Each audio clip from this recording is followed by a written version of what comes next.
L'équipe de France se hisse dans le dernier carré de l'Euro en surclassant l'Islande 5-2.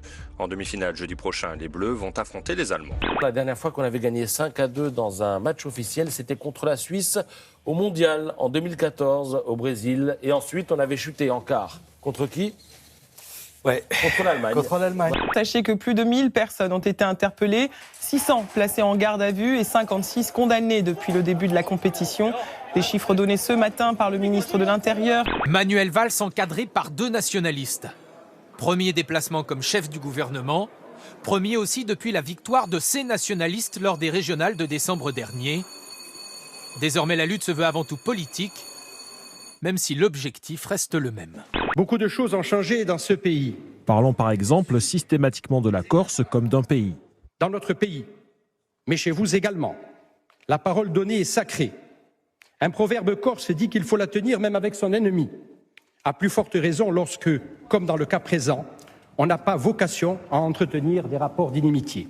L'État est allé aussi loin que possible pour bâtir une collectivité qui assumera seule les compétences des régions et des départements. C'est la société corse dans son ensemble qui dit qu'il s'agit bien de prisonniers politiques et qui demande leur amnistie. Les nationalistes demandent aussi la co-officialité de la langue française et de la langue corse. Refus du Premier ministre qui concède seulement une agrégation de Corse. Refus également d'amnistier les prisonniers dits politiques. L'hommage à Michel Rocard s'est poursuivi d'ailleurs ce matin en Corse avec une minute de silence à l'Assemblée territoriale. Placé à l'isolement, Salah Abdeslam ne doit communiquer avec aucun de ses co-détenus. 4 cellules lui sont dédiées à Fleury-Mérogis, celle qu'il occupe, et une deuxième en cas de dégradation de la première, observée 24 heures sur 24 par des caméras. Une 3e cellule sert de poste de vidéosurveillance. Enfin, la dernière a été aménagée en salle de sport. Il y a un côté étonnant à voir une cellule qui est affectée en salle de sport personnelle de ce détenu, Salah Abdeslam, alors que pour l'ensemble de nos détenus dans cette prison, le sport, ça ne va pas être tous les jours, et puis même un lit, ils n'en ont pas pour certains. C'est sur un matelas qui dorment par terre à même le sol. C'est vrai qu'on aurait pu penser avoir un accès à la salle de musculation commune aux autres personnes détenues, mais au regard du profil, la médiatisation et des éléments qui sont liés à son affaire, et les consignes ont été très strictes à notre niveau. Des graffitis contre le Parti socialiste.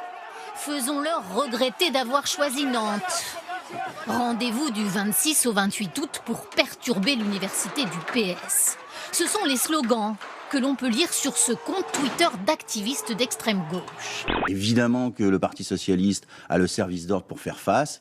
Et moi, je ne veux pas me confronter à une guérilla d'une ultra-gauche antidémocratique qui a décidé de se faire, et les forces de police, et le Parti socialiste. Le rendez-vous estival et incontournable de la gauche suspendue, un coup de théâtre.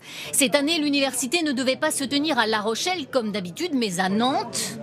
Nantes, où les violences se sont multipliées pendant les manifestations contre la loi El Khomri. Nantes, très soulagée donc, après cette annulation.